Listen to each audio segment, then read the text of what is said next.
Ouais, salam le monde, c'est Hakim Pop aussi, j'espère que vous allez bien.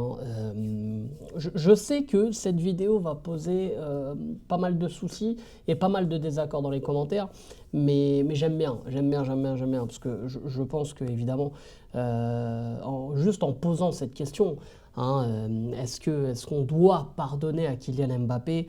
Je pense que nombreux, en tout cas de ce que je vois à travers les réseaux, nombreux vont dire que oui, nombreux vont dire que Mbappé est indispensable au Paris Saint-Germain et que sans Kylian Mbappé, on ne se serait pas qualifié face à la Real Sociedad, un club modeste de Liga, surtout actuellement. Voilà, la Real Sociedad n'a pas remporté un match depuis, frère, ça fait long time et on a joué une équipe qui est malade. Ce n'est pas l'équipe qui était en tout cas lors de cette phase de poule impressionnante face à l'Inter de Milan notamment ou encore la Real Sociedad de l'année dernière. Là, la question, elle est vraiment capitale les gars, parce que c'est soit on accepte que quelqu'un chie sur le club, mais lorsqu'elle fait une performance ou deux, on oublie. Alors, est-ce qu'on est sur la culture de l'instant? Est-ce qu'on est sur le délire de la mémoire sélective, hein? On retient juste ce qui nous arrange et on ferme les yeux sur autre chose. Là, elle est là la véritable question. Alors, est-ce que toi, qui es supporter du Paris Saint-Germain, je vais vraiment parler aux supporters, après les autres, si vous voulez rentrer dans ce débat et que vous avez, on va dire, un œil un peu plus objectif, je suis ouvert à ça. Moi, les frérots, honnêtement, il faut vraiment être sincère. On a un gars qui nous pisse dessus depuis quelques temps, voilà, qui traîne des casseroles depuis quelques temps. J'en ai déjà parlé dans les vidéos précédentes, on va pas revenir dessus. Voilà, les hashtags Pivot Gang, en conférence de presse, ça sort des ouais, si je voulais gagner avec des champions, je serais parti depuis bien longtemps, bien loin, et je serais parti depuis bien longtemps. Au trophée UNFP, comme ça, en direct, prendre en otage les dirigeants et voilà, en parlant de responsabilité, voilà, on lui a donné évidemment voilà, le droit limite sur les transferts, oui, qui on prend, qui on vend, etc. Ça, c'est des vraies choses, hein, ce que je vous dis. Bref, voilà, j'ai fait le grosso merdo de tout ça. Euh, Moi, les gars, je vais pas contourner la question, je vais y répondre directement. Moi, personnellement, et je peux même vous donner un exemple par rapport à ça. Moi, non, je pardonne pas Kylian Mbappé. Je pardonne pas Kylian Mbappé parce que l'institution est toujours au-dessus. Tu peux être n'importe qui, tu peux être Maradona, Pelé, etc. Pour moi, si tu respectes pas le maillot, si tu respectes pas l'écusson, va-t'en. Il y a des gens qui, pour eux, hein, ce qu'il a fait à Monaco, ce n'est pas choquant. Ce qu'il a fait à Monaco, voilà, c'est normal. C'est-à-dire que je pense que maintenant, je sais pas, hein, je donne un exemple, si Vinicius Junior sort à la 60e minute au Real, il va faire ça, ou alors à la mi-temps. Il va faire ça, il va aller dans les tribunes. Ouais, ouais, non, mais il y a moyen, il y a moyen. C'est ça en fait, en fait, c'est ça aussi le problème chez les supporters du PSG. Et c'est pour ça que vraiment je m'adresse à vous à travers cette vidéo. C'est que je crois que vous ne regardez pas ce qui se passe ailleurs. C'est-à-dire que vous êtes tellement focalisé sur le PSG, et bon, c'est bien, mais les gars, pourquoi en fait on est la risée de l'Europe en Ligue des Champions, dans les affaires extrasportives et tout? Parce que en fait, les joueurs qu'on prend ne respectent pas le maillot. Personne ne respecte le maillot. Vous pouvez aller voir mes vidéos, allez, qui datent un petit peu maintenant, où je défonçais Neymar. Même une vidéo où j'ai fait un bilan sur Messi où j'ai dit qu'il n'avait rien apporté. Pourquoi je serais plus indulgent avec Kylian Mbappé? Parce qu'il est français?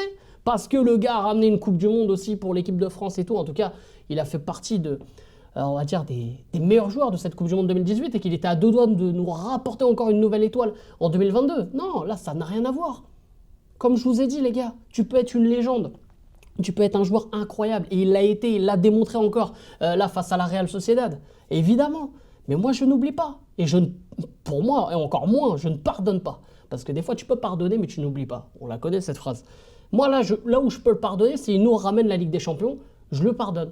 Mais je n'oublie pas tout ce qu'il a fait. Tu vois. Donc moi, les supporters qui ferment les yeux parce que le Boug a mis un doublé en Ligue des Champions en huitième de finale, voilà, c'est bien. Et il a marqué aussi au match aller, il ne faut pas l'oublier. Mais les gars, remettez le contexte 2 minutes.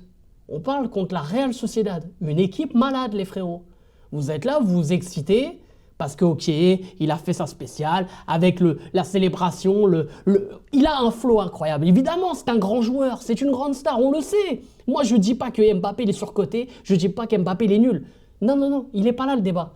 Là, je vous dis, les gars, moi, je ne le respecte pas parce qu'il nous a chié dessus, les gars. Je ne vais pas le respecter pour autant. Donc, du coup, est-ce que vous lui pardonnez? Vous voulez pas lui pardonner? Ça, je peux comprendre. Mais si vous lui pardonnez, parce que le Boug, il a mis un doublé contre la Real Sociedad, ou après il va mettre, je sais pas, un triplé contre Dijon ou je sais pas qui. Sérieusement, les gars, pour moi, chacun fait ce qu'il veut. Je veux même pas vous juger par rapport à ça. Mais ça en dit long sur vos valeurs. Ça en dit long sur vous, en fait.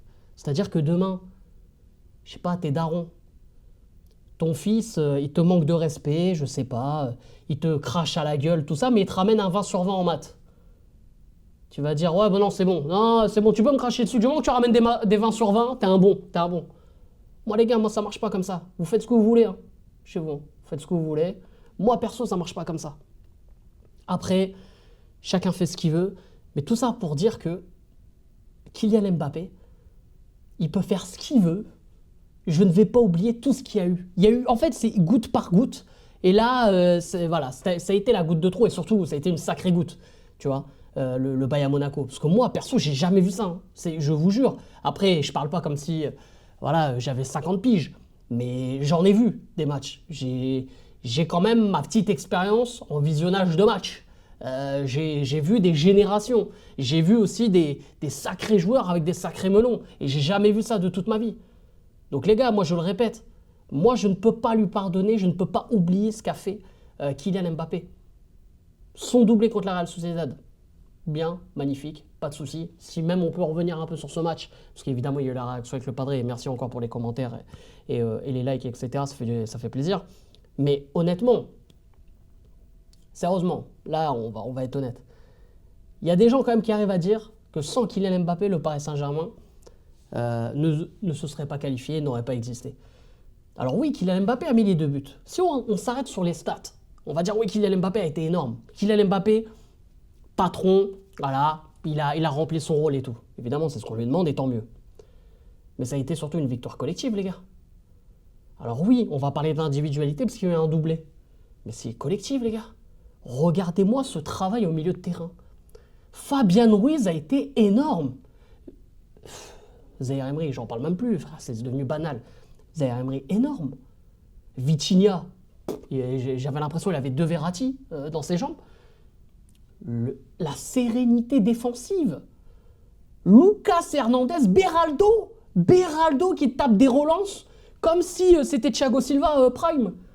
Non mais les gars, est-ce que si vous mettez les stats parce que vous êtes des mecs de stats, si vous connaissez un minimum le foot et que vous avez regardé le match, vous avez vu ça ou pas? Est-ce que vous avez eu le temps de le voir? Est-ce que vous avez même vu, même si, bon, techniquement, évidemment, c'est un cran en dessous, Dembélé, en tant que meneur de jeu et tout, mais même le travail de Dembélé, libérer des espaces, se sacrifier pour Kylian Mbappé, pour que Kylian Mbappé prenne son côté gauche, parce qu'à l'aller, bah, dans l'axe, ça marche pas trop, #pivot gang. Est-ce que vous l'avez vu ça? Est-ce que vous avez vu le travail de Luis Enrique dans le pressing, quand l'équipe n'a pas le ballon, le travail de tout ça? Alors oui, Mbappé, là aussi, je suis toujours honnête, je suis objectif, il l'a fait ce boulot-là, les gars. Il l'a fait. Et c'est peut-être pour ça aussi qu'il l'a sorti dans les matchs d'avant, afin de préparer ce fameux match face à la Real Sociedad. Il s'est dit, attends, il faut que je lui fasse comprendre que là, il faut que tu marches avec tout le monde. T'es Kylian Mbappé, il faut que tu marches avec tout le monde, donc il faut que tu le fasses. Il l'a fait aussi. Mais pour moi, ça a été une victoire collective. Alors oui, évidemment, la finition stratosphérique de Kylian Mbappé a eu lieu ce soir-là. Mais vous n'allez pas me dire que Kylian Mbappé, s'il n'est pas au PSG là maintenant, on ne fait rien. Moi, je ne suis pas d'accord avec ça. Moi, je suis pas vraiment d'accord avec ça. Évidemment qu'il est décisif, évidemment qu'il met beaucoup de buts. Mais je suis pas unanime là-dessus. Je suis pas unanime. Parce que là, ce qui me fait plaisir, c'est de voir un collectif très très fort. Un collectif qui performe. Un collectif discipliné. De revoir aussi un Dembélé en forme, ça fait plaisir. Et d'avoir une défense sereine. Même Donnarumma au pied, je n'ai plus peur. Vous vous rendez compte, les gars? Le travail que Luis Enrique a fait. Donnarumma, il a la balle au pied, je peux fermer les yeux. Avant, je me réveillais dans la nuit, frère. Quand Donnarumma, j'avais l'impression que Donnarumma, il jouait avec ma vie, tu vois. Donc oui, Mbappé a mis un doublé. Oui, Mbappé, bien sûr, a été élu homme du match. Il a fait un très bon match, il a fait son match. Mais la sortie de balle sur son deuxième but. Alors oui, il va jusqu'au bout, il fait ça spécial. Il aurait pu d'ailleurs la donner à Hakimi, mais il fallait qu'il fasse taire les critiques, donc il fallait qu'il mette un doublé. Mais l'action, elle est incroyable, les gars. La ressortie de balle. Kangin Lee qui rentre à la place de Barcola. Barcola un peu en méforme. Mais bon, bref, il est jeune, il apprend aussi, ça arrive. Mais on a Kangin Lee qui rentre comme ça, comme si de rien n'était. Ça, c'est collectif, les gars. Quand les remplaçants arrivent à apporter un truc en plus à l'équipe. Quand tu changes un joueur et que l'autre qui rentre, c'est comme si en fait il y avait, tu vois, on s'est dit, ah bon, on fait avec les moyens du bord, on fait rentrer. Depuis longtemps à Paris, il n'y a pas eu ça. Un banc performant. À chaque fois on disait, ah ça manque de profondeur, c'est peut-être qu'ils sont un peu moins dedans, tout ça, ceux qui rentrent. Non, les mecs qui rentrent, ils donnent la même chose. Alors Fabien Ruiz, s'il va être un peu moins bien, on va remettre à Ugarte qui est aussi bon. Là, Barcola, là peut-être il est en méforme. Tac, il le change et met Kangin Lee. Et Luis Enrique, il n'a pas d'état d'âme. Il peut te faire le changement à la mi-temps. Comme il l'a fait avec Mbappé face à Monaco. Donc tout ça pour dire, quand je reviens sur Mbappé, faut-il lui pardonner? Moi, j'irais non. Et est-ce que, même je peux aller plus loin, est-ce que le PSG peut s'en sortir sans Mbappé? Évidemment. Les gars, on a eu combien de joueurs avant Mbappé, les gars? Des stars.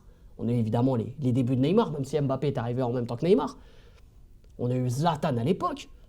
Après, si on peut même reculer avant, on a eu des Ronaldinho, des Okocha, des Rai. Je ne veux pas faire le puriste parce qu'évidemment, j'étais limite pas né, tu vois. Mais voilà, vraiment pour les plus anciens. Donc arrêtez de croire que on parle du Kylian Saint-Germain. On parle du Paris Saint-Germain. Et le club, quoi qu'il arrive, existera. Et n'oubliez pas que le club est jeune.